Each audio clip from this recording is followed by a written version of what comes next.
The rain hammered against the cracked window of my studio apartment, each drop a reminder of the leak I couldn't afford to fix. I pressed my palms against my temples, staring at the eviction notice on the kitchen counter, bold red letters screaming, "Final warning." 3 months behind on rent.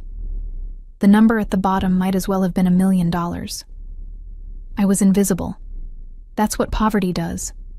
It erases you from the world of people who matter. At 24, I should have been building a life, but instead, I was barely surviving, working double shifts at Romano's, an upscale Italian restaurant in Manhattan's financial district, where I served people who spent more on wine than I made in a month. The apartment smelled like mildew, and the cheap lavender candle I'd bought to mask it.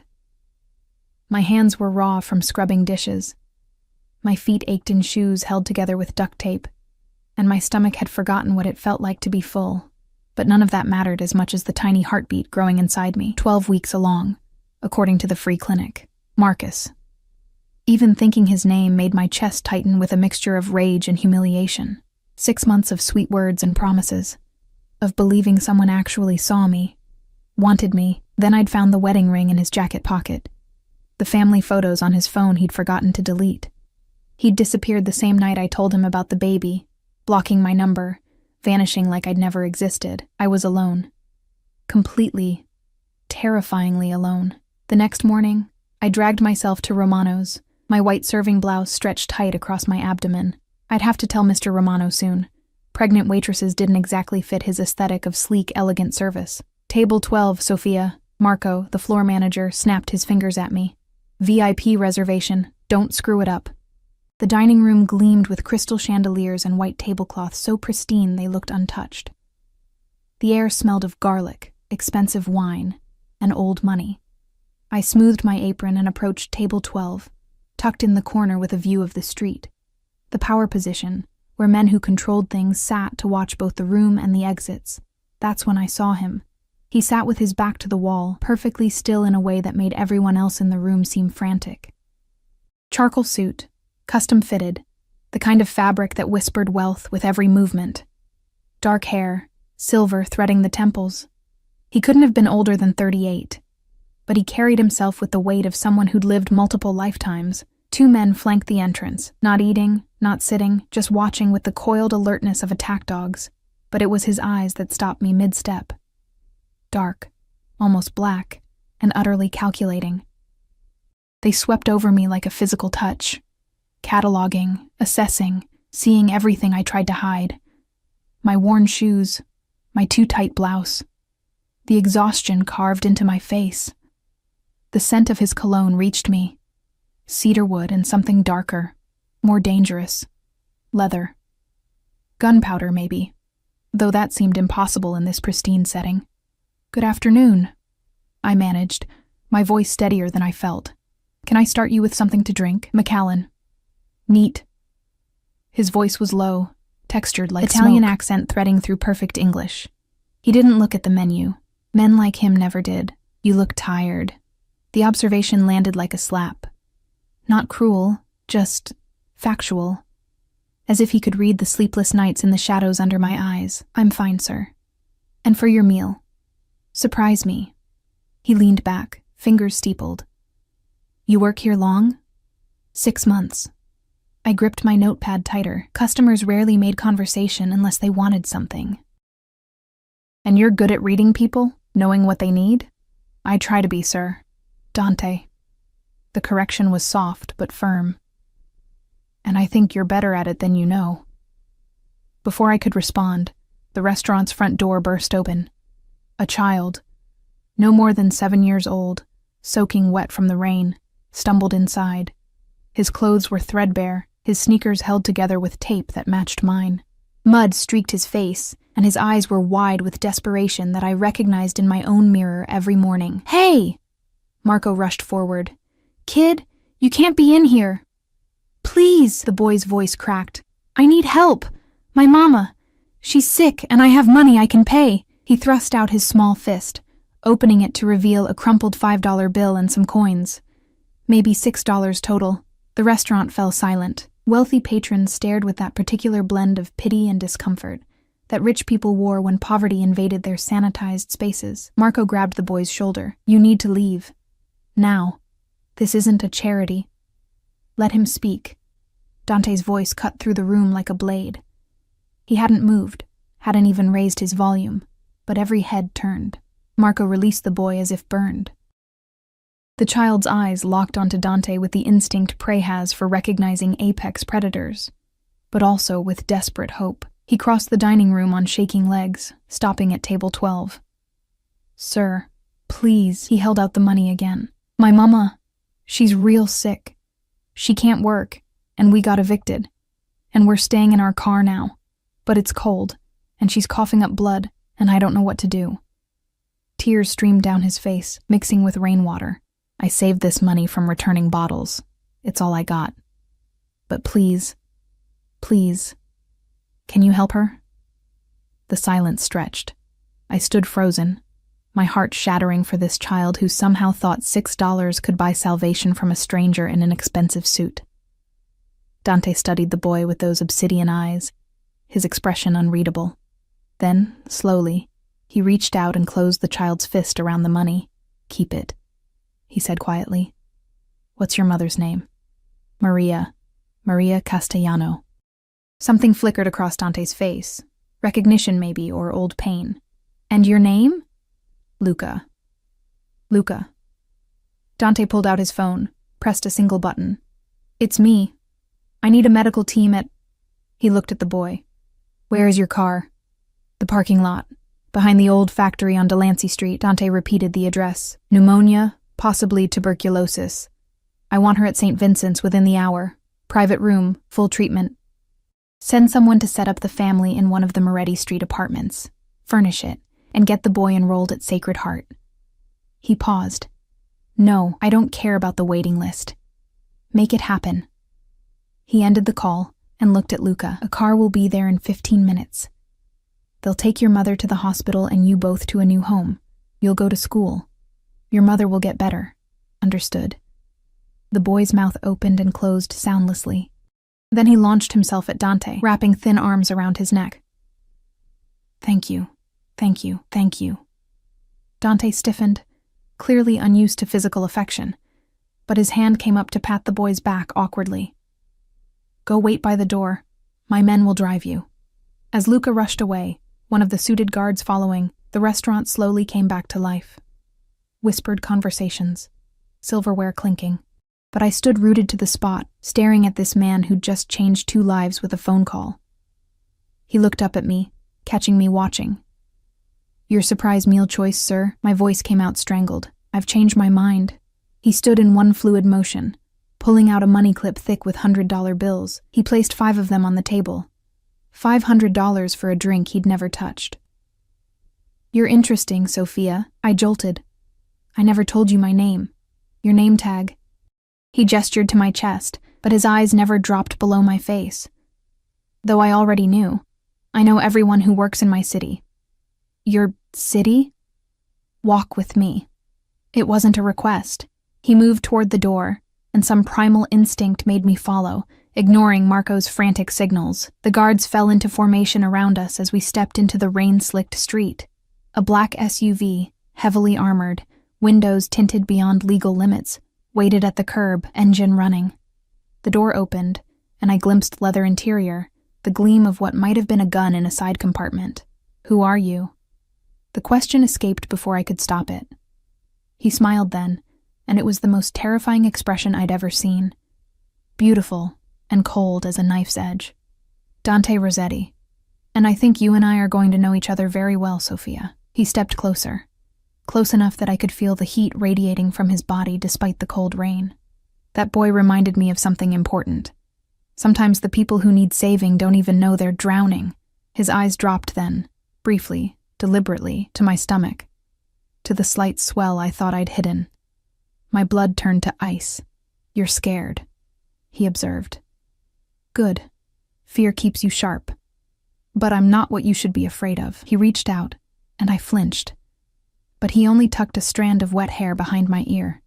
The gesture was almost tender, which made it more menacing. The father, Marcus Chen, married, embezzled $73,000 from his company to fund his affair with you, though I suspect you didn't know that part. He's currently hiding in Atlantic City, hoping his creditors forget his debts. I couldn't breathe. Couldn't process how he knew these things. How? I know everything that happens in my city.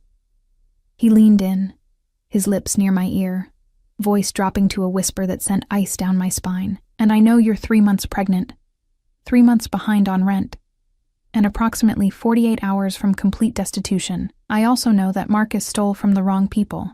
People who don't forgive debts, people who will eventually trace his money back to you. Terror clawed up my throat. I didn't know.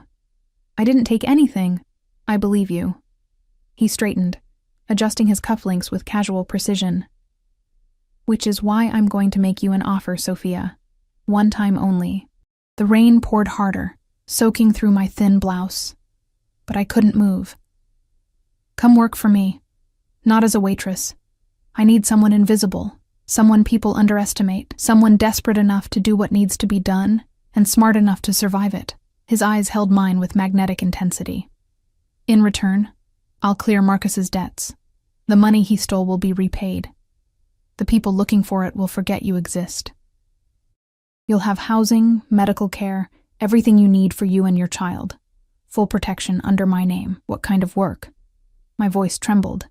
His smile widened slightly. The kind you don't ask questions about. The kind that keeps you alive. One of his men opened the SUV door wider. An invitation. A trap. 48 hours, Sophia. That's how long you have before Marcus's mistakes become your death sentence. Think about it. Though I suspect we both know you don't really have a choice. He slid into the vehicle, and it pulled away smoothly, leaving me standing in the rain, shaking, drowning in the realization that my life had just been bought and sold without my consent. I looked down at my stomach, at the tiny life depending on me to make impossible choices. The eviction notice was waiting at home. Marcus's debts were circling like sharks. And Dante Rossetti, whoever he really was, had just offered me a lifeline that felt more like a noose. But what terrified me most wasn't his offer. It was how badly I wanted to say yes. I didn't sleep that night. I couldn't. Every sound, the drip of the leaky faucet, footsteps in the hallway, car engines on the street below, sent adrenaline spiking through my veins. I kept thinking about what Dante had said. Marcus stole from the wrong people, people who will eventually trace his money back to you. At 3 a.m, I finally gave up on sleep and opened my laptop, the one luxury I'd refused to pawn because it was my only connection to job listings, to hope. I typed Dante Rossetti into the search bar with trembling fingers. The results made my blood run cold. News articles, carefully worded. Prominent businessman Dante Rossetti acquitted of racketeering charges. Federal investigation into Rossetti family enterprises ends without indictment. 3 witnesses in Rossetti case disappear before trial. I clicked on images.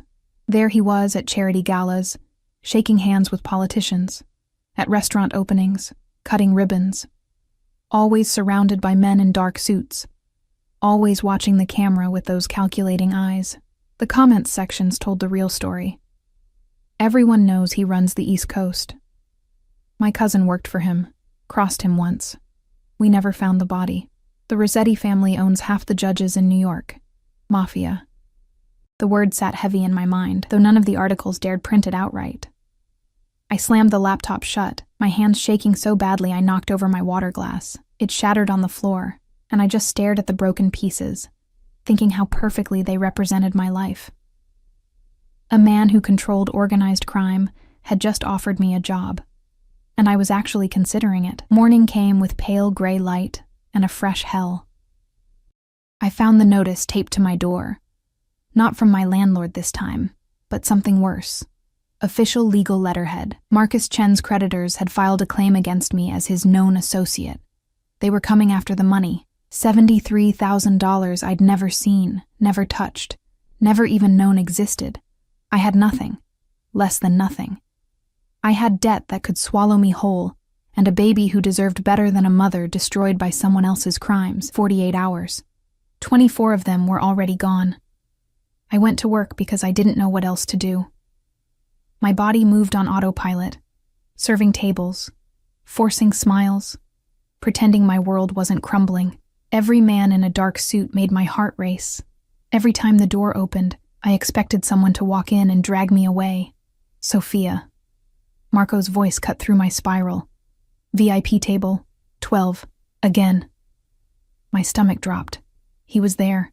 Same table, same position, same 2 guards by the entrance. But this time, he wasn't alone.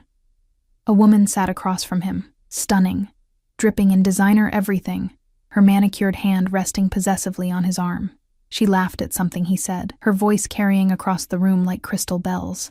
I approached on wooden legs, my notepad clutched like a shield. "Good afternoon. What can I—" "Sophia." Dante's voice stopped me. He looked up, and for a moment, something flickered in those dark eyes.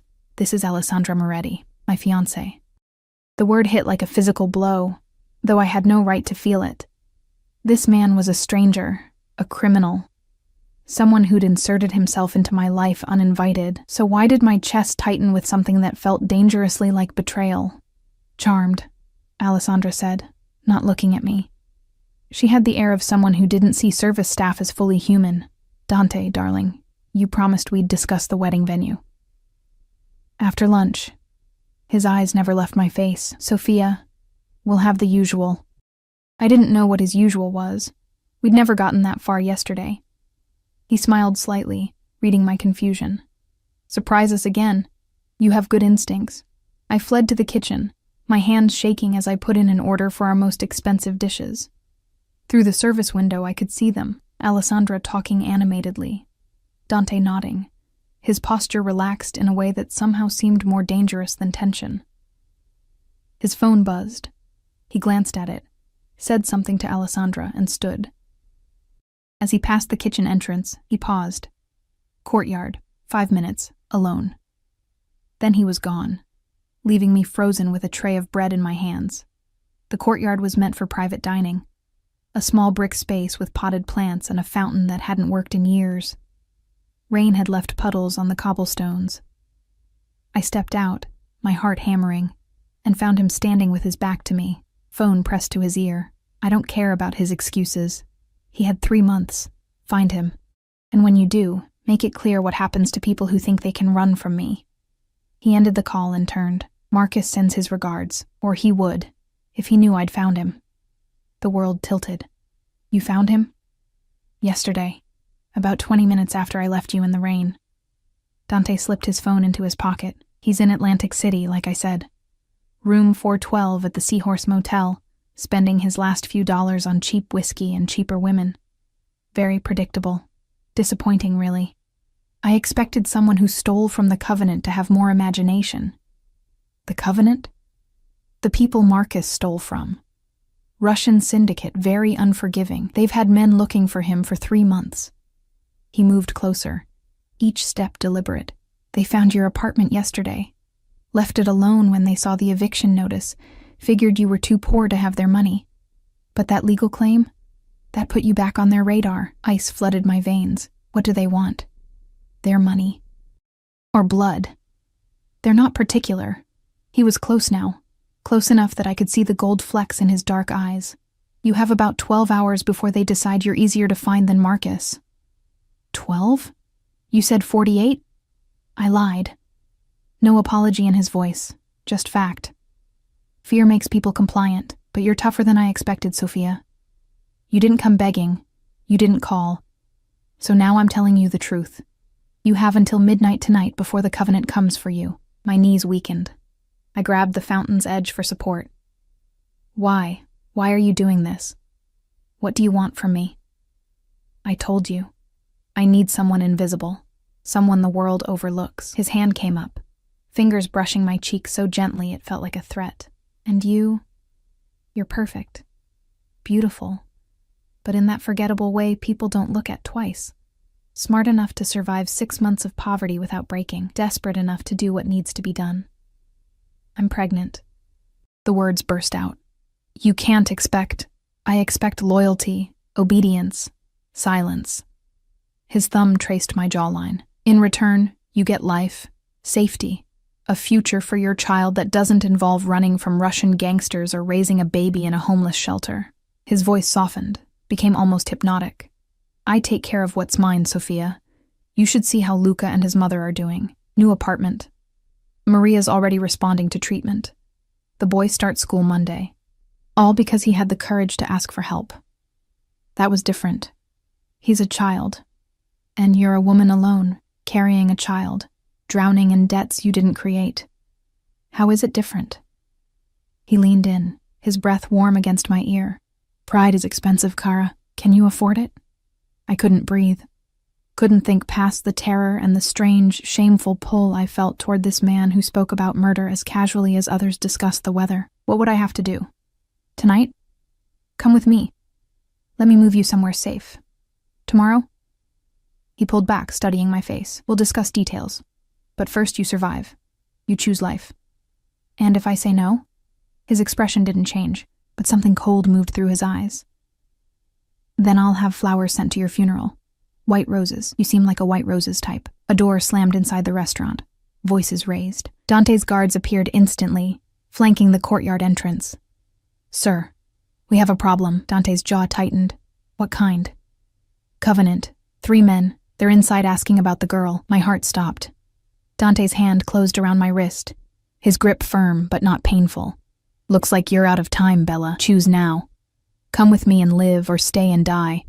Those are your only options. Through the window, I could see them. 3 men in leather jackets, talking to Marco. One of them held up a phone, showing him something. A picture. Marco's eyes widened, and his gaze darted toward the kitchen, toward the courtyard, toward me. Sophia. Dante's voice cut through my panic. Now. The men started moving, pushing past Marco. One reached under his jacket.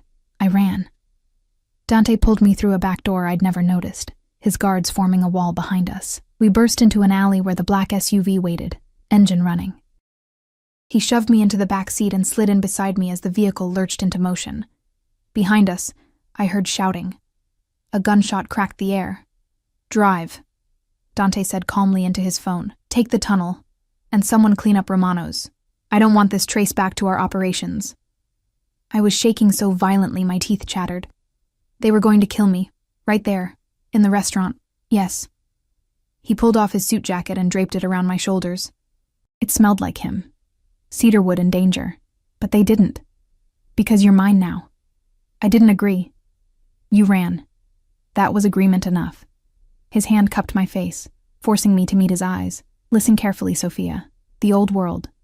The one where you scraped by, where you had choices, where you were free. That world ended the moment Marcus used you as cover for his crimes. This is your world now. My world. And in my world, you live by my rules. Under my protection. Understood? Tears burned my eyes, but I refused to let them fall. I don't even know what you want me to do. For now, survive, heal, prepare. His thumb brushed away a tear that escaped despite my efforts. You're in shock. That's normal. But you'll adapt. People always do. The SUV turned sharply, heading into an underground garage. Security gates closed behind us with mechanical precision. We descended into darkness, level after level, until we stopped in a private bay surrounded by other luxury vehicles. All black, all armored. Dante helped me out, his hand on my lower back guiding me to an elevator. His guards followed, silent sentries. The elevator required a keycard and fingerprint scan. Where are we? One of my properties. You'll stay here until I can arrange something more permanent. The elevator rose smoothly, opening into a penthouse that stole what was left of my breath. Floor-to-ceiling windows overlooked Manhattan. Modern furniture in blacks and grays. Art on the walls that probably cost more than my entire life. Everything pristine, expensive, cold. The bedroom is through there, Dante gestured. Bathroom has everything you need. My housekeeper will bring clothes your size within the hour. Don't leave the apartment. Don't call anyone. Don't go near the windows. Am I a prisoner? He considered the question seriously. You're protected. Whether that feels like imprisonment is up to you. He moved to a bar cart, poured amber liquid into 2 glasses. He handed me one. Drink. It'll help with the shaking. I took it because my hands needed something to hold. The whiskey burned going down, but he was right. The warmth steadied me slightly. My things, at my apartment, already being collected. You'll have them by morning. He sipped his own drink, watching me over the rim. Along with your medical records from the free clinic. You're 12 weeks along. First prenatal appointment is Wednesday with Dr. Sarah Chen at Mount Sinai. Private practice, very discreet. She handles all my family's medical needs. The casual invasion of my privacy should have terrified me. Instead, I felt numb. Your fiancée, Alessandra. Does she know about this?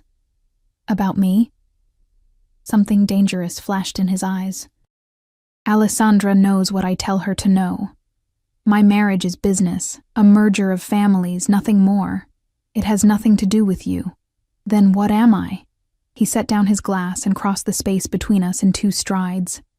His hands framed my face, tilting it up, and for a heart-stopping moment, I thought he might kiss me. You're mine, he said simply.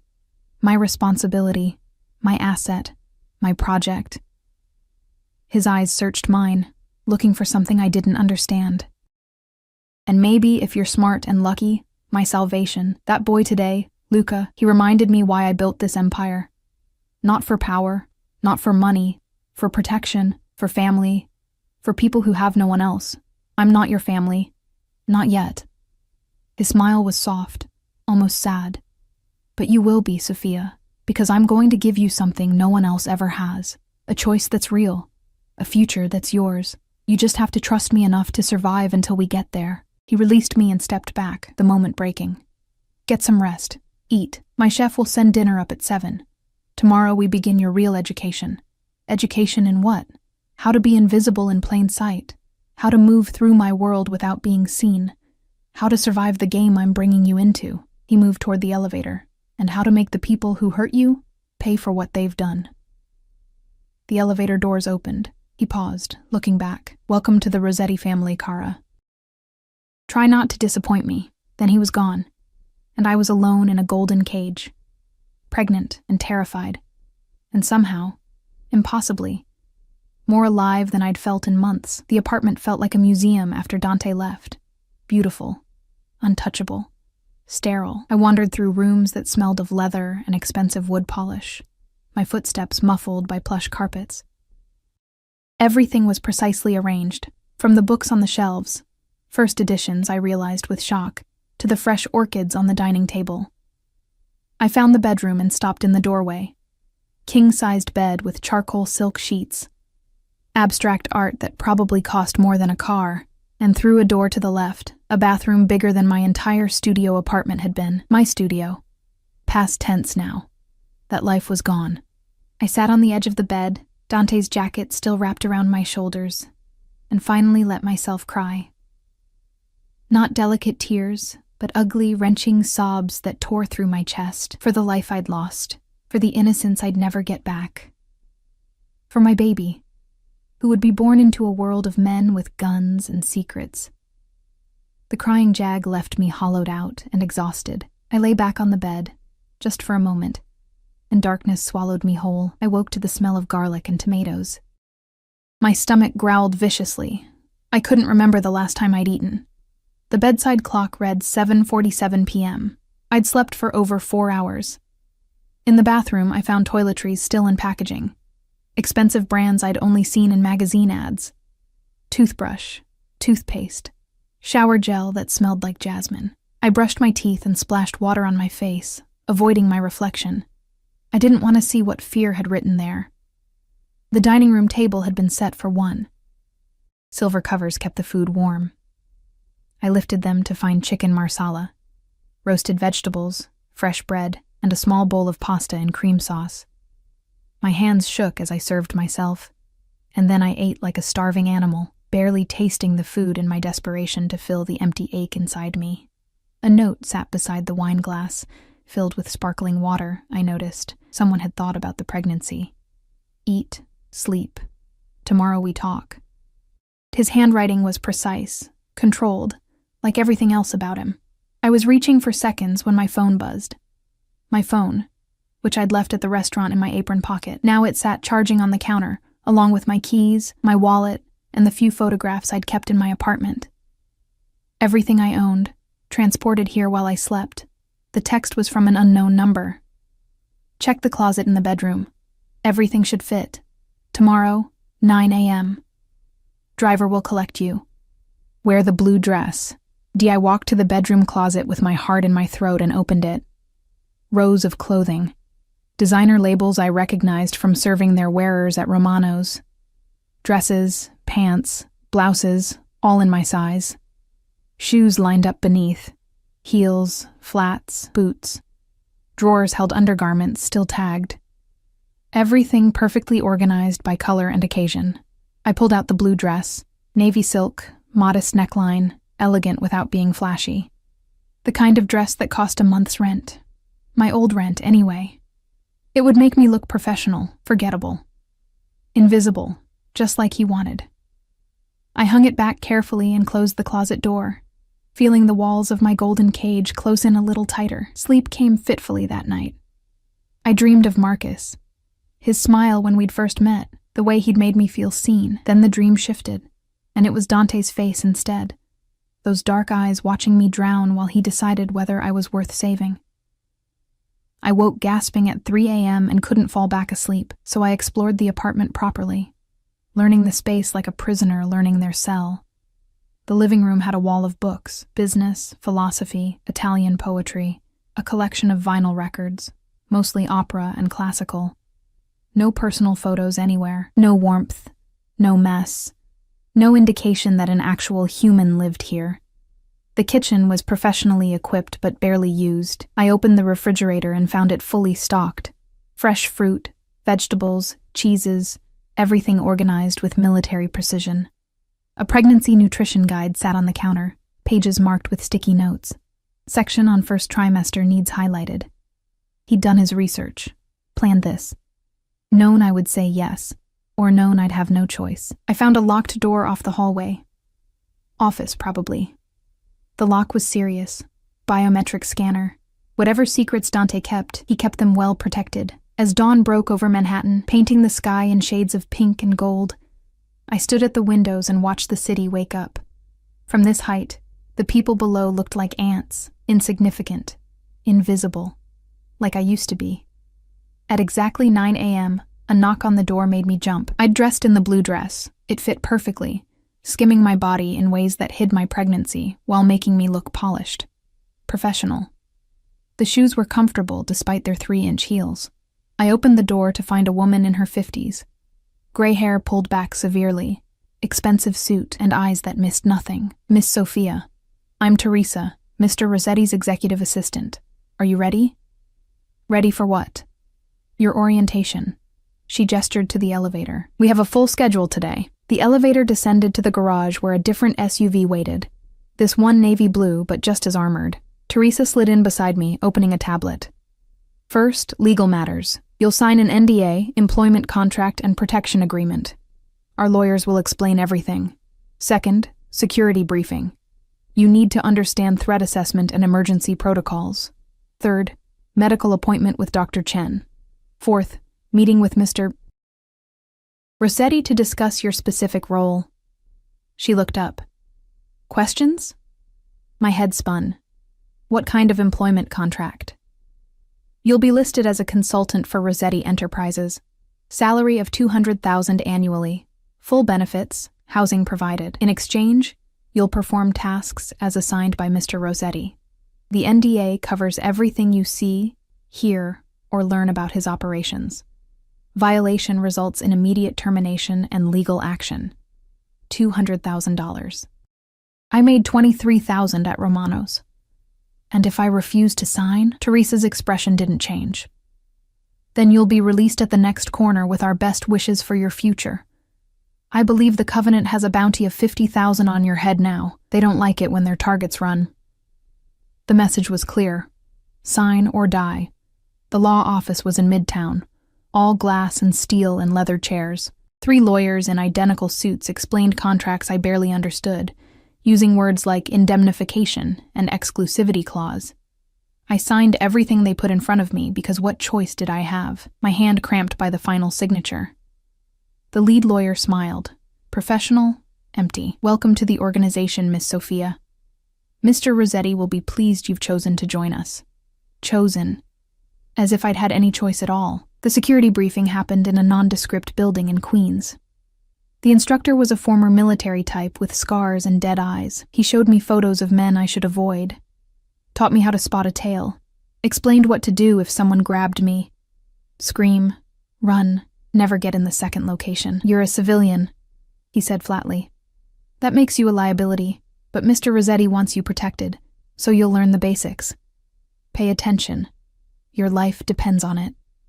He made me practice emergency calls, memorize safe house addresses, learn code phrases. By the end of 2 hours, my head throbbed with information. One more thing. He pulled out a small device, looked like a pendant. Panic button. Press it 3 seconds and a team will be at your location within 5 minutes anywhere in the city. Wear it always. Shower, sleep, everything. Mr. Rossetti's orders. He fastened it around my neck. The weight felt like a collar. Doctor. Chen's office was everything the free clinic wasn't. Quiet, clean, private. She was kind, in her 40s, with gentle hands and a professional smile. Mr. Rossetti explained your situation, she said, washing her hands. I want you to know that everything we discuss is confidential. My first priority is your health and your baby's health. Nothing else matters. She did a full exam, asked questions about my medical history, my symptoms. The ultrasound machine hummed to life, and gel spread cold across my stomach. Let's see your little one.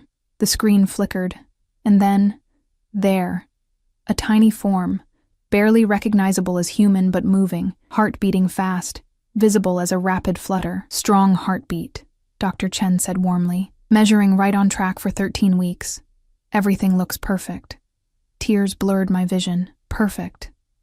In the middle of this nightmare, something was actually perfect. Do you want to know the sex? It's early, but sometimes we can tell. No, I wiped my eyes. Not yet. I'm not ready. She handed me tissues and printed out ultrasound photos. That's fine. We'll check again at your 20-week scan. For now, keep taking your prenatal vitamins. Eat well.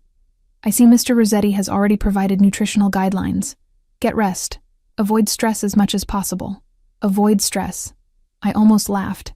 My entire life was stress now. Teresa drove me to the final appointment.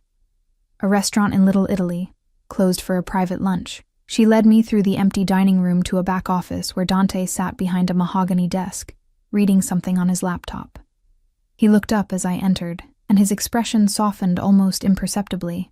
Sophia. Sit. How was Dr. Chen? The baby's healthy. I lowered myself into the chair across from him, suddenly exhausted. Good. He closed the laptop. And the rest? Legal security? Overwhelming. You'll adjust. He leaned back, studying me. You look better. The dress suits you. I didn't respond. What was I supposed to say? Thank you for buying my silence with designer clothes? He seemed to read my thoughts. You're angry. Also good. Anger means you're still fighting. I can work with that. He pulled out a folder. Let's discuss your role. You said you needed someone invisible. I do. Specifically, I need someone who can move through social spaces, charity events, gallery openings, political fundraisers, and observe, listen. Report back things people say when they don't think anyone important is watching. You want me to spy. I want you to be eyes and ears in places my usual people can't go. You're educated, well-spoken when you want to be, and you have that quality of ordinariness that makes people ignore you. They'll talk freely around you, share secrets, make deals they think no one notices. He slid a photograph across the desk. A man in his 60s, silver hair, expensive suit. This is Senator Richard Morrison. He's been taking bribes from the Covenant to vote against port security legislation. I need proof. You're going to attend his fundraiser next week as a volunteer server and document everything he says in private. My stomach churned. And if I'm caught? You won't be. Because I'll train you properly. He stood, moving around the desk. The work isn't dangerous if you're careful. You blend in, You listen, you leave. No confrontation, no risk. Until something goes wrong. I don't let things go wrong. He crouched beside my chair, bringing us eye level. I'm very good at protecting what's mine, Sophia. And you. His hand rested on my stomach, warm through the silk dress, and this baby are mine now. I don't let anyone hurt what belongs to me. The possessiveness in his voice should have terrified me. Instead, some broken part of me felt almost safe. Why? The question came out as a whisper. Why me? You could hire professionals. People trained for this. His hand moved from my stomach to cup my face, thumb brushing my cheekbone. Because professionals have loyalties that can be bought. You? You have nothing. No family, no friends, no safety net. You're entirely dependent on me. That makes you trustworthy in ways money can't buy. That's sick. That's survival. He stood, pulling me up with him. The world is sick, Kara. I didn't make it that way. I just learned how to thrive in it, and now I'm teaching you the same. He walked me to the door, his hand on my lower back again. That possessive touch that branded me as his. In the restaurant's main room, tables were being set for dinner service. Normal life, continuing while mine spun into chaos. Teresa will take you back to the apartment. Rest. Tomorrow we start your training. He paused. And Sophia? I had Marcus delivered to the Covenant this morning. Your debt is cleared. You're free of him. The words landed like stones in still water, rippling outward with implications I didn't want to examine. You killed him? I gave him to people he wronged. What they do with him is their business. No remorse in his voice, no guilt. Just fact. He used you, lied to you, left you to face consequences of his crimes. Did you really expect me to let that stand? I should have felt horror, disgust. Instead, I felt a dark satisfaction that scared me more than anything else that had happened. Dante saw it in my face and smiled. There it is, the truth underneath all that fear and morality. You're angrier than you let yourself admit. Good. We'll use that. He kissed my forehead, brief, almost paternal, and guided me to where Teresa waited. As the SUV pulled away, I looked back to see him standing in the restaurant doorway, backlit and powerful, watching me leave with those obsidian eyes. I touched my stomach, feeling the slight swell where new life grew. I'm sorry, I whispered to my baby. I'm so sorry for the world I'm bringing you into. But I wasn't sorry enough to leave. Wasn't brave enough to run. Because Dante was right. I had nothing, and no one. And he'd just become my entire world. The next 2 weeks blurred together in a strange routine that felt simultaneously surreal and inevitable. Every morning, Teresa collected me at 9. Every day brought new training, new skills, new layers of deception I was learning to wear like a second skin. Dante's people taught me how to blend into high society. A woman named Isabel, elegant, French, terrifyingly perceptive, coached me on posture, diction, and the subtle art of becoming furniture in a room full of important people. You are wallpaper, chérie, she said, circling me like a predator. Beautiful enough to belong, boring enough to forget. You smile, you serve, you never offer opinions, and you listen. Always listen. I learned which fork to use at formal dinners, how to walk in heels without wobbling, the difference between a Bordeaux and a Burgundy, social codes I'd never needed as a waitress but were essential for moving through Dante's world. He watched sometimes, appearing silently in doorways during my lessons. His presence made my skin prickle with awareness. He never interrupted, never commented, just observed with those calculating eyes, assessing whether his investment was paying off. At night, alone in the pristine apartment, I tried to hold on to who I'd been. But that girl, the one who believed in honest work and simple dreams, felt farther away each day. The fundraiser for Senator Morrison was held at the Plaza Hotel, all marble columns and crystal chandeliers. I arrived in a black dress and white apron, part of the catering staff Dante had arranged to infiltrate. A tiny recording device sat hidden in my pendant, the same pendant that could summon his security team. Everything about me was dual purpose now. Protection and surveillance, safety and espionage. Table assignments are posted in the kitchen, the catering manager barked. Your section C, tables 12 through 18. Smile, be invisible, don't speak unless spoken to. Easy. I'd been invisible my whole life, the ballroom filled with Manhattan's elite, politicians, businessmen, society wives dripping in diamonds. Senator Morrison held court at the center table, his laugh booming across the room. I circled with champagne, refilling glasses, ears open. The port security vote is next week, someone said. Morrison's a sure thing. The Russians made sure of that. My hand didn't shake as I poured. I smiled blandly and moved on. At table 14, Morrison's chief of staff spoke quietly into his phone. 50,000 in the offshore account by Friday, or he walks. I don't care about your timeline. That's the price. I memorized every word. The evening dragged on. My feet ached in the heels. My back hurt from carrying heavy trays. But I felt alive in a way I hadn't since before Marcus. Sharp, focused, useful. Near midnight, as guests began leaving, Morrison slipped away to a private room. I followed at a distance, heart pounding. The hallway was empty. I pressed my ear to the door. Confirmation that the legislation will fail. Morrison's voice, slurred with alcohol. You've paid enough. I keep my promises. A response in Russian-accented English. You'd better, Senator.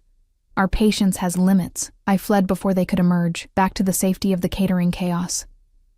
In the service elevator, I pressed the panic button. Not because I was in danger, but because that was the signal. Mission complete. Teresa met me at the service entrance. Any trouble? None. I got everything. She nodded approvingly. Mr. Rossetti will be pleased. He was waiting in the penthouse when I returned, tie loosened, sleeves rolled up, working at the dining table with his laptop and several phones. He looked up as I entered, and something in his expression softened. Successful? I removed the pendant and handed it to him. Senator Morrison takes bribes from the Covenant. 50,000 to vote against port security. His chief of staff handles the money. I have names, dates, account details. Everything. Dante plugged the device into his laptop, listening to the recording with headphones. His face revealed nothing, but his fingers drummed once against the table. Satisfaction. Perfect. He removed the headphones. You did well, Sophia. The praise shouldn't have mattered, but warmth bloomed in my chest anyway. Pathetic and dangerous. What happens now? Now? Morrison's career ends. The Covenant loses their political protection. And the port security bill passes, which benefits several of my shipping operations. He stood, moving to the bar. Whiskey? I can't. The baby. Sparkling water, then? He poured both, handing me mine. To your first successful operation. We didn't toast. Just drank in silence while Manhattan glittered below us. You enjoyed it, he observed. Tonight, the work. I wanted to deny it. Couldn't. Yes, good. Most people hate lying. You're a natural. He moved closer, and I caught that scent, cedarwood and danger. You wear deception well, Kara. Like it was made for you. Is that supposed to be a compliment? It's an observation. His hand caught my chin, tilting my face up to his. You've been here 2 weeks. You've adapted faster than anyone I've recruited. Why? Because I don't have a choice. No. His thumb brushed my lower lip. You had choices. You could have run, gone to the police, found a shelter. You stayed because some part of you wanted this. Wanted to stop being invisible. Wanted power, even borrowed power. His words cut too close to truths I didn't want to examine. You're wrong. Am I? He released me, stepping back. Then prove it. Tomorrow, you're free to leave. I'll clear your debts, give you $100,000, and you'll never hear from me again. Walk away, Sophia. Go back to being nobody. My throat tightened. You're lying. You'd never let me go. I know too much.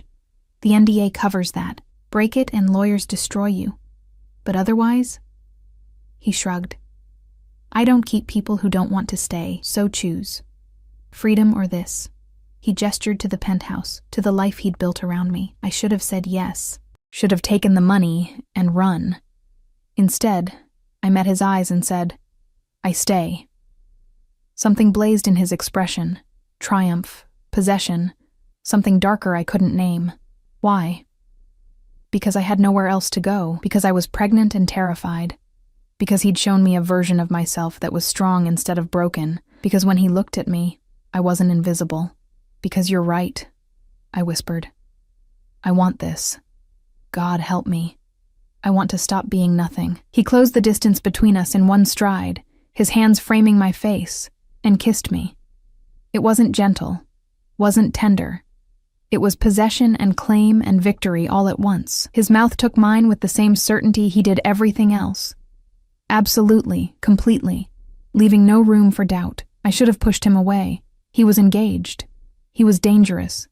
He'd manipulated every moment of the last 2 weeks to get me here, dependent and willing. But I kissed him back anyway, my hands fisting in his shirt, drowning in the taste of whiskey and power. When he pulled back, we were both breathing hard. "This complicates things," he said roughly. "You're engaged. A business arrangement. Nothing more." "Does Alessandra know that?" His jaw tightened. "She knows what she needs to know. This," he gestured between us, "has nothing to do with her." "Then what is this?" He was quiet for a long moment, his forehead resting against mine. "Honestly, I don't know. I didn't plan this. You were supposed to be an asset, a useful tool, but you're—" He broke off, frustration threading through his voice. "You've gotten under my skin, Kara, and I don't like it. Then let me go." "I can't." His hands tightened on my face. "I won't. You're mine, Sophia. I claimed you that first day, and I don't give up what's mine." The possessiveness should have terrified me. Instead, it lit something wild and reckless in my chest. "I'm not a possession, aren't you?" His smile was dark. "You wear my clothes, live in my home, work for my organization, carry my protection like armor. What are you, if not mine? The mother of another man's child." The words landed like a slap. Dante's expression went cold, and he stepped back. "That child will be mine too. I'll raise it as Rossetti. Give it every advantage, every protection. The biological father is irrelevant. He's dead because he failed to protect you. I won't make that mistake." My hand went to my stomach instinctively. "You can't just claim someone else's baby. Watch me." He straightened his shirt, composure sliding back into place. "Get some rest. Tomorrow we have another assignment, a gallery opening, more surveillance work." He was dismissing me, retreating behind the walls he'd built. But I'd seen the crack in his armor, the admission that I'd gotten to him. "Dante." "Good night, Sophia." I fled to the bedroom, my lips still tingling from his kiss, my mind spinning with confusion and fear and something that felt dangerously like want. 3 weeks later, I stood in a different penthouse, this one Dante's actual residence, not the safe house I'd been staying in. Alessandra's things were everywhere. Photos of her and Dante at charity events, her perfume in the bathroom, evidence of the life he led when I wasn't around. He'd brought me here for a meeting with his accountant, someone who needed to see me to set up my salary payments. But seeing this, his real life, made everything sharp and painful. "The wedding is in 6 weeks, Alessandra said, appearing in the doorway. She'd come home early, surprising us both. Her eyes narrowed at my presence. "And who are you?"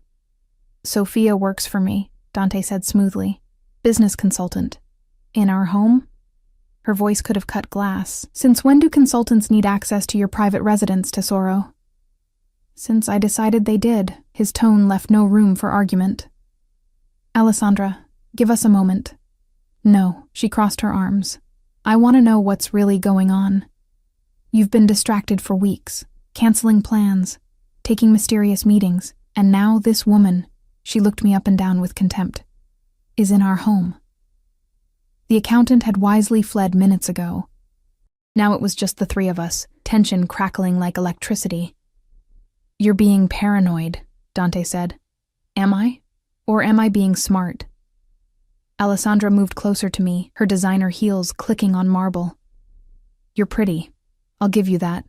But if you think sleeping with my fiancé will get you anywhere—" "I'm not," I started. "Don't lie to me." She grabbed my left hand, checking for rings. Her eyes caught on my stomach, the swell more visible now at 18 weeks. Oh, I see. How predictable. Dante's voice went deadly quiet. Alessandra, enough. Is it yours? She demanded. The baby? That's none of your concern. Everything about you is my concern. We're getting married in 6 weeks. My family has invested millions in this alliance, and you're what? Keeping some pregnant whore on the side? Dante moved so fast I didn't see it coming. One moment he was across the room. The next, his hand was wrapped around Alessandra's throat, slamming her back against the wall. Never, he said, voice like ice and murder.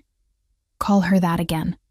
I stood frozen, horrified by the violence, by the way Alessandra's face turned red, by how easily Dante could kill her and probably had killed others.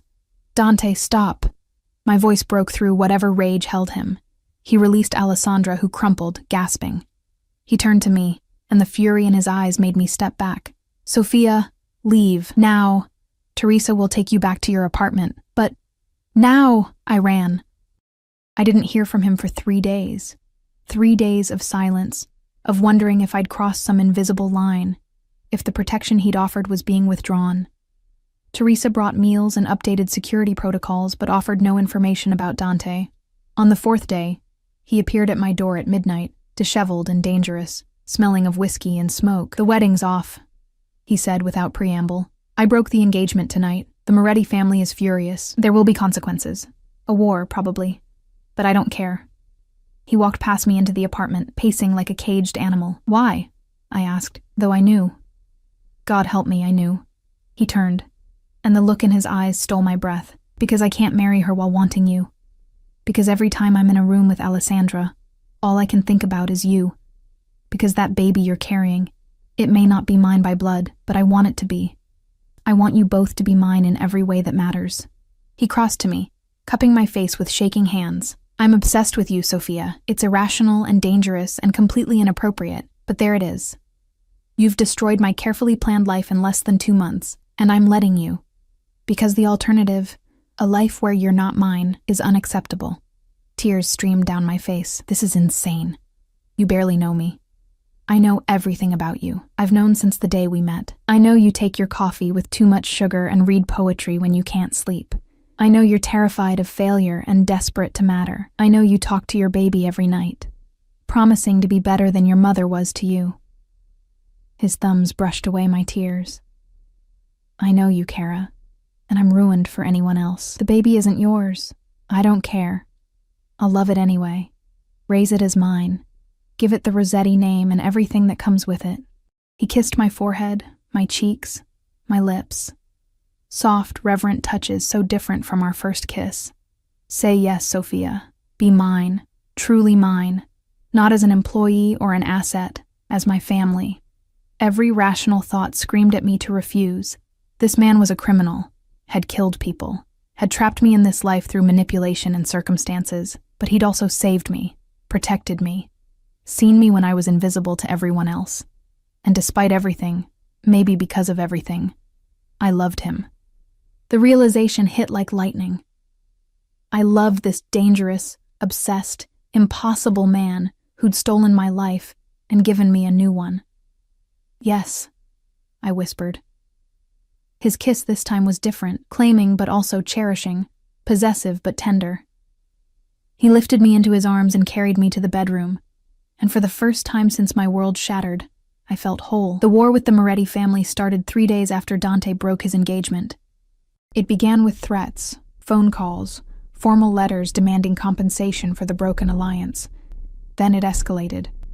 A shipment of Dante's goods burned in a warehouse fire. 2 of his restaurants were vandalized. The message was clear. Insulting the Morettis had consequences. But Dante was unmoved. If anything, the conflict seemed to energize him.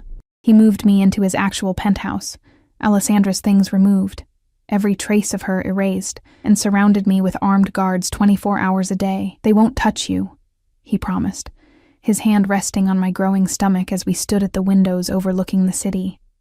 I've made it clear that anyone who harms you answers to me personally, and everyone knows what that means. I did too now. I'd learned what Dante was capable of when protecting what he considered his. The bodies didn't pile up visibly, but men who crossed him had a way of disappearing. I should have been horrified. Instead, I felt safe in a way I never had before. Dr. Chen confirmed at my 20-week ultrasound that I was having a girl. I cried watching her tiny form on the screen, her perfect fingers and toes, her strong heartbeat. A daughter, Dante said quietly beside me, his hand gripping mine. We're having a daughter, not you. We. As if she'd been his all along. What do you want to name her? I asked that night, curled against him in bed. Something strong. Something that means she'll never be underestimated. He traced patterns on my bare shoulder. Isabella, after my mother. She was the strongest person I ever knew. Isabella Rossetti. I tested the name. It's beautiful. She'll be beautiful, like her mother. He kissed my temple. And she'll be safe, protected. She'll never know what it means to be hungry or afraid or invisible. You can't promise that. Watch me. His arms tightened around me. I've built an empire to protect the people I love. My mother before she died, my sister, though we barely speak now. And now you. You and Isabella. Nothing will touch you. I swear it. The vow should have sounded like a threat. Coming from him, it sounded like salvation. 4 weeks later, the Moretti situation came to a head. Alessandro Moretti, Alessandra's father, demanded a sit-down meeting, neutral territory. No weapons. Just talk. Dante was suspicious. Moretti doesn't do peaceful negotiations. This is a trap. Then don't go, I pleaded. We were 24 weeks along now, my stomach round and impossible to hide. Send someone else. I can't. Refusing makes me look weak. Weakness invites more attacks. He cupped my face, kissing me deeply. I'll be careful. Extra security. Exit strategies. I've survived worse. I have a bad feeling. Sophia. He rested his forehead against mine. I promise. I will come back to you. Nothing keeps me from you and our daughter. Our daughter. He said it so naturally now, as if biology was irrelevant. He left with his top lieutenants, leaving me under Teresa's protection and a dozen armed guards. The penthouse felt like a tomb without him. Hours passed. I tried to read, to rest, but anxiety crawled under my skin. Isabella kicked. She was active now, responding to my stress with movement. I rubbed my stomach, humming softly to calm us both. It's okay, Piccola. Your father will come home. He always does. My phone buzzed. Unknown number. I almost didn't answer. Hello? Sophia Rossetti? A woman's voice accented. Russian. My blood ran cold. You don't know me, but I know you. Dante's pregnant pet. How sweet. Who is this? Someone who wants you to understand something. Your lover killed my brother, gave him to us like a gift, thinking it would clear your debts. Marcus Chen. Remember him? The name hit like a physical blow. I'd tried so hard not to think about Marcus, about what Dante had done. I didn't ask him to. No? You benefited, though. Lived in luxury while my brother died screaming. Dante thought the matter was closed, but the Covenant doesn't forget. Her voice turned cold. We have him now. At the meeting. Moretti sold him out. Payment for the insult to his daughter. Poetic, isn't it? Terror flooded through me. You're lying. Am I? Check the news in about 20 minutes. You'll see. The line went dead. I screamed for Teresa. The meeting. It's a trap. The Covenant has him. She was already on her phone, barking orders. All units to the warehouse. Now. Full assault team. I don't care about the police. Move. I'm coming with you. Absolutely not. You're pregnant and a target. You stay here where it's safe. He's the father of my child. I'm not staying behind. Teresa's eyes softened slightly. If something happens to you, he'll level this entire city. Please. Let us handle this. But I couldn't. Wouldn't. I grabbed my coat and ran for the elevator before she could stop me. The warehouse district was industrial decay. Rusted metal, broken windows, the smell of oil and neglect.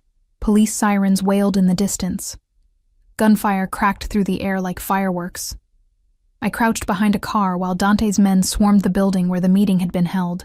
Bodies littered the ground, Moretti soldiers, Covenant enforcers, people I didn't recognize. Blood pooled on concrete. "There!" someone shouted. "The boss is inside!" They breached the door with controlled explosives. More gunfire, screaming, then silence. I couldn't breathe, couldn't think past the terror that I'd arrived too late, that Isabella would grow up without a father, that I'd lose the man I loved before I'd really had him. Then he emerged. Dante walked out of that building like an avenging angel, suit torn, blood on his face and hands, but alive. Gloriously, impossibly alive. His eyes scanned the chaos until they found me. "Sophia." My name was a roar. "What the fuck are you doing here?" I ran to him, stumbling in my haste, and he caught me against his chest. His hands roamed over me frantically, checking for injuries. "Are you hurt? Did anyone touch you?" "The baby, we're fine. You're the one covered in blood, not mine." He kissed me hard, tasting of copper and desperation. "Mostly not mine. Christ, Sophia, you could have been killed. You were supposed to stay safe." I couldn't. I thought... My voice broke. "The Russian woman called. Said they had you. I thought I'd lost you." His expression turned murderous. "What Russian woman?" "She said you killed her brother, Marcus's sister. She wanted revenge. Katya Chen." He spat the name like a curse. "She was here, coordinating with Moretti, but she ran when my men arrived." His jaw tightened. "This isn't over. She'll come for you again." "Then what do we do?" He looked at me. Really looked at me, taking in my swollen stomach, my terrified face, the way I trembled in his arms. Something shifted in his expression. "We end this, permanently. No more half measures, no more allowing threats to exist." He pulled out his phone. "I'm calling in every favor, every alliance. The Covenant violated our truce. They targeted what's mine. That means war." The war lasted 6 brutal weeks. I was kept locked in the penthouse, security doubled and tripled, while Dante systematically dismantled the Covenant's operations in New York. Shipments seized, money frozen, key players arrested or disappeared. Alessandro Moretti was found dead in his office, officially a heart attack, though everyone knew better. Alessandra fled to Italy with what remained of her family's fortune, and Katya Chen, Marcus's sister, was delivered to Dante bound and terrified. He brought me to the warehouse where she was held. I was 8 months pregnant by then, waddling rather than walking, but he insisted I see this. "You need to understand," he said as we approached. "This is what happens to people who threaten my family." Katya looked up from where she knelt, bloodied and broken. When she saw me, she laughed, a cracked, desperate sound. "The pregnant whore. He'll never be yours, you know. Men like Dante don't love. They own. You're just another possession." Dante's gun pressed against her temple, silencing her. "Last words?" he asked conversationally. She spat blood at my feet. "Your baby will be born into blood. That's Dante's legacy. Death and..." The gunshot cut her off. She crumpled, dead before she hit the ground. I should have felt sick, should have turned away in horror. Instead, I felt relief. The threat was gone. My daughter was safe. Dante holstered his weapon and turned to me, checking my reaction carefully. "Are you okay? Is it really over?" "Yes. The Covenant's leadership is destroyed. Moretti's family is scattered. There's no one left who wants revenge badly enough to come after you." He guided me out of the warehouse, away from the body. "You and Isabella are safe. That's all that matters." Isabella Rossetti was born on a snowy December night, 6 pounds and perfect. She had my eyes and Dante's dark hair. And when he held her for the first time, I watched the most dangerous man in New York cry. "Hello, Piccola," he whispered. His finger caught in her tiny fist. "I'm your father, and I promise you'll never know fear or hunger or invisibility. You'll be loved, protected. You'll be a queen in this city." I watched them from my hospital bed, my daughter and the man who'd claimed us both, and felt something settle in my chest. Peace, maybe. Or acceptance. This wasn't the life I'd imagined. It was darker, more dangerous, built on violence and control. But it was mine. We were his, and he was ours, and that was enough. 2 years later, I stood in our penthouse, truly ours now, filled with Isabella's toys and family photos, watching Dante teach our daughter to walk. She toddled between furniture, laughing when he caught her, her face bright with trust. "Mama," she called, reaching for me. "Mama, look." I scooped her up, kissing her dark curls. She smelled like baby shampoo and the lavender oil we used at bath time. Perfect. Untouched by the darkness that lurked at the edges of our world, Dante came up behind us, his arms encircling both of us. "My girls," he murmured, "my entire world. Do you ever regret it?" I asked quietly. "Breaking your engagement? Starting a war? All of it?" "Never." He turned me to face him, Isabella between us. "You gave me something I'd stopped believing existed. A real family. Not a business arrangement or alliance. Something genuine. We're hardly a normal family. Who wants normal?" His smile was warm, lacking the edge of danger it had held when we first met. "We're perfect. Complicated and messy, and built on questionable decisions, but perfect." Isabella grabbed both our faces, babbling happily. Dante laughed, a real laugh, unguarded, and kissed her forehead, then mine. Outside, the city glittered. Somewhere in its depths, Dante's empire ran on violence and secrets. But here, in this moment, we were just a family. I thought about the terrified, invisible girl I'd been 2 years ago. She felt like a stranger now, that Sophia had died the day Dante Rossetti walked into her life and offered salvation disguised as servitude. This Sophia, the one who'd learned to be seen, to be strong, to survive in a world of shadows, she was who I'd needed to become. "I love you," I told Dante. The words still felt new, dangerous to speak aloud. His eyes softened. "I know. You show me every day." He kissed me deeply, carefully, mindful of the toddler in my arms. "I love you too, Kara, more than I thought I could love anything." "Yov," Isabella mimicked, clapping her hands. We laughed together, the three of us, in our golden cage that had somehow become home. The rain hammered against the windows. The same rain that had fallen the day I'd served Dante his first drink at Romano's. But I wasn't that girl anymore, wasn't scared or alone or drowning. I was Sophia Rossetti, mother, partner to one of the most dangerous men in New York, and somehow, impossibly, happy. The little boy who'd paid $5 for help had inadvertently changed everything. Luca, now thriving in school, his mother healthy and working in one of Dante's legitimate businesses, had reminded Dante what his power was for. Not just control or wealth, but protection, family. And in protecting that child, Dante had found me, found us. "Come on," Dante said, scooping Isabella into his arms. "Time for dinner. Teresa made your favorite." We moved through our home, our fortress, our sanctuary together. A family forged in darkness but sustained by something that felt remarkably like light. Outside, the city continued its eternal rhythm. People lived and died, fought and loved, invisible or seen. But in here, we were safe. We were whole. We were home. And that, despite everything, because of everything, was enough.